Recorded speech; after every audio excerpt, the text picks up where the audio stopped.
Hello everyone, it's Sue Cook here, and I have my bestie young Cheryl Taylor here with me, and she's visited me and she has brought me product. And I'm going to start with, so this is a shower, what do you call it, shower block? Shower bar? Shower bar. Yeah, it's not a soap. And I've been using these for the last 2 years. Yeah, and 2 years. They're like this. Normally they're, well, sometimes they're other shape. It depends what Oh, what smell is that? Is it lemongrass? that's lemon verbena, lemongrass. And these last me at least maybe 2 months, 6 weeks for one of those. So I just wanted to sing my praises for that and how good they are, because they're just They really are funny. lovely. Now Cheryl has brought me some conditioner. Yeah, these are sort of in development ones, so I get my friends to test them out for me and let me know what they think. And I haven't conditioned my hair for a few weeks because I've run out, and obviously my hair's a bit dreadlocky under here. It does its own. I've just dropped something else because they're all on my knee. But my hair is dreadlocky under here, and it needs to have conditioner. So I'm very happy to try this. I will report back. Well, there's a thick one and a thin one. And we have this one, and this is the thin one because I've written What's thick that one? Yes, that's the thin one. So this is the one I might be able to leave in. Yeah, Okay, but just so again, just seeing what they do on your hair, because I know what they do on mine. Yeah, and obviously my hair's curly, Different. dry, long, and all of the above. So seaweed shampoo, I have yet to try this, but look at that. So it's really sparkly. What's the sparkles? That's bubbles. Oh, it's bubbles. It's where I had to put it through the machine with the it's just like it's just a blade that goes round. Yeah. And it creates bubbles, but it does make it look pretty. It does make it look really pretty. So there's pretty. red algae and brown algae in there. In this one? Wow. Yes. Yeah. And so Irish sea moss. Oh, okay. What does the algae do for your hair? It adds protein, hydration, and it helps it feel a little bit sort of soft and silky. Oh, I could probably do with that. Yeah, but I've been using it all over, so face, hair, body. Oh, really? Yeah. Oh. Yeah, because I'm trying to develop one product that just, you just take one bottle into somewhere and just use that, as opposed to a bit for this and a bit for that. So that's the idea of that, is to have just like a family body wash, hair wash, everything wash. Oh wow, so it's going back to the 1970s when... Yeah, exactly. So it's not all complicated in the bathroom. Yeah, definitely. Oh, wonderful. So here we have face cleanser, so I'm looking forward to trying this. That will get light makeup off, not waterproof. Right. So that's like my morning cleanser. Okay, so am I testing this, or is it already tested? No, you're the quality controller. Ah, okay, good. That's nice, because I do wear a bit of makeup, and it is nice to get your face clean after you've when you're trying to get it off. Yeah. And rose balm cleanser. Yeah. I want to show you how gorgeous this is. It is really pretty, and it smells gorgeous. Smell. Well, you haven't got smelly vision there, but we have. You did, yeah. Oh, that's rose geranium.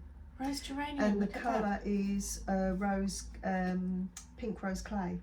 Oh, it's like a kaolin. Yeah. Oh, great. Yeah. And this will, so that other one is a light cleanser, and is this one light as well? It's a balm, so it feels quite heavy when you put it on, but you need a tiny amount, say the size of your because it will thumb melt. Now. It will melt on the skin. It will dissolve waterproof makeup. Yeah.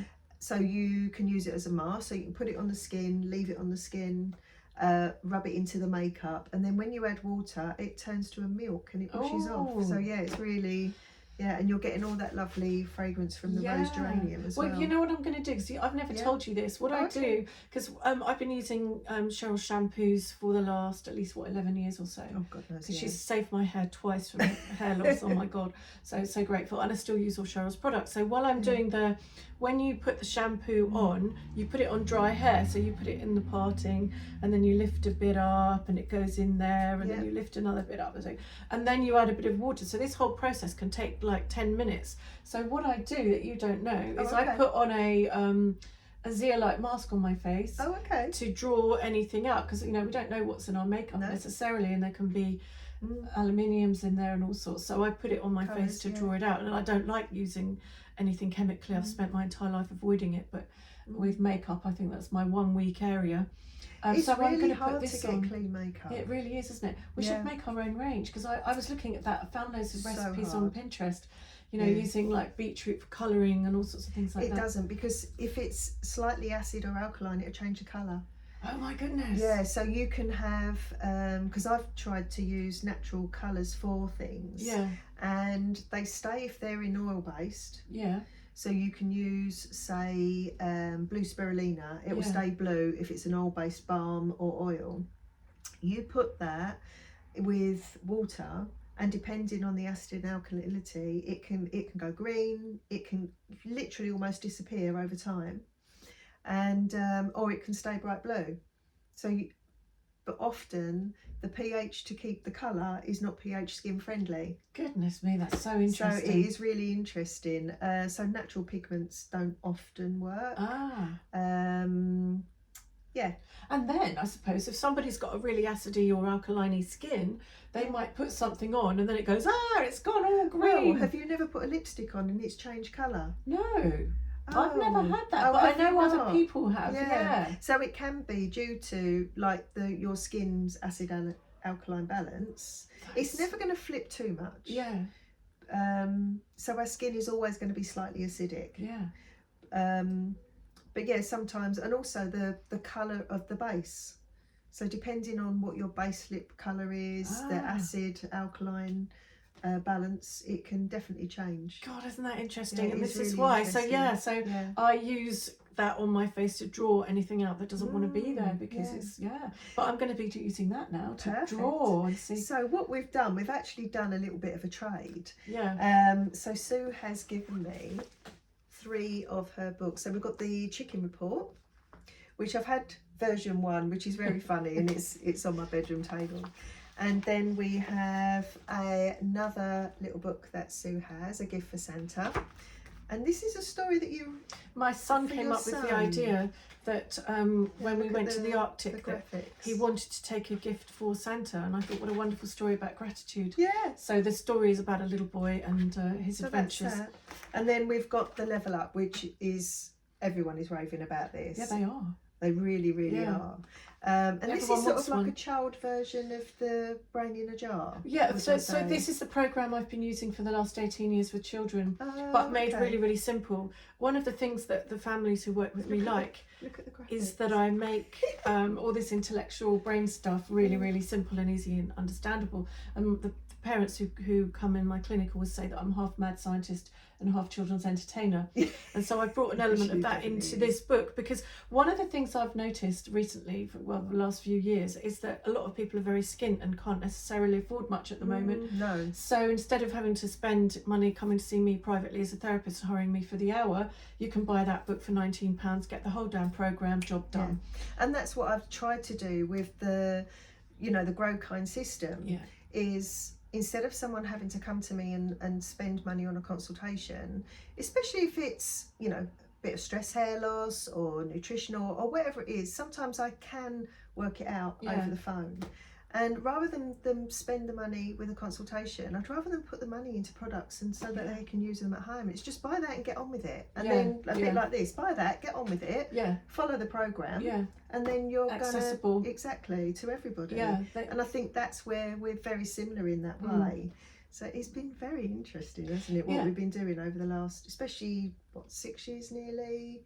Working together. But how long have I known you? Well, we can go by the hair loss, because I met you when 10, 11 years ago, and the first thing you said to me was, what's going on with your hair? And Cheryl didn't know my hair was up here. She didn't know that I'd always had waist length, really thick hair, and my hair was in a terrible state, and she just looked at me, rescued me, got my hair back to waist length, which it was. And we know that because that was 11 years ago. And then I had flu again 5 years ago, and my hair fell out again, and I was losing like that much a day from all over. That was very dramatic. My receding hair. The other hair loss was a little bit slower, wasn't it? Or was that quite dramatic as well? It was just in a really bad state. I'd had skin cancer, and my hair was just not growing, and my health wasn't great because I was going through divorce and all of that. That's right. And my hair was just because the number one cause for hair loss is stress. definitely. Yeah, so this is why we work so hard at reducing stress in people's lives with the different therapies we do and the treatments we do, because stress is a real baddie. Yeah, it's literally, it is definitely a hair killer. It's not good for the skin either. It's funny, I watched a video today on social media, and a lady was talking about her hair loss, and she said, and I've got androgenic alopecia. And I thought, you absolutely haven't. What was it? A stress-related hair loss. Oh, you could almost see, you know, and androgenic alopecia is genetic hair loss, male and female pattern baldness. She didn't have that. Yeah. Because her hair in places was short. That isn't how that hair loss goes. And I thought, who's told you that? Yeah, people just don't know, do they? No, That's they why don't. we need you in our lives. Yes. I'm Cheryl's biggest fan because she saved my hair twice. I'm absolutely her biggest fan. And I mean, I've grown my hair, haven't I, over the last year? Yeah. And people just don't recognise me. And I don't even recognise myself. So hair is, it's like it's your identity as well, isn't it? And when you lose your identity, it's I feel like a completely different person. Gosh, that's interesting. Yeah, it's really because weird. hair is also an antenna, isn't it? I think So we honestly believe that we pick up like hair energy. Oh my god, I was so thinking my hair was standing on end. Exactly. How is that not an antenna? Well, do you think about sort of biblical stories, Samson, and you know, when he lost his hair, he lost his strength. You know, a lot of Disney stories are very much, they lose, you know, I mean, Tangled is one of the ones that is actually, so when they cut her hair, because it's about Rapunzel. Oh, okay. And when they cut her hair, not only does she lose like her strength ability, but the colour drains out of her face, out of her hair. Wow. And it's this really dramatic scene in the film, and it's like, why have you taken the colour out? It's almost saying that if you haven't got long hair as a girl, then you're no longer feminine. Oh my god, that's very sketchy ground to be standing on, isn't especially it? when they're, you know, little ones are watching these programs. But it's very interesting. That's programming, isn't it? Absolute programming. Oh god, absolute programming. Now I feel bad that I have long hair. It's like not a prerequisite to be a woman to have long hair. Yeah, exactly. Or even to have any hair. But what you do is you restore people's hair if they've lost it and they want it back, because it absolutely does work. Yeah, it does work. Completely without judgment. Yeah, naturally. But so today we're having a bit of a play day, aren't we? Yeah, we are. Play date. So Sue's going to teach me how to structure writing a book, because I'm sort of started writing a book. Well, I've written so many. I was a journalist when I was young, so I really love helping people with their books. Yeah, so that's hence the play date. Yeah, so better leave you to it, everyone. Yeah. Catch you soon. Take care.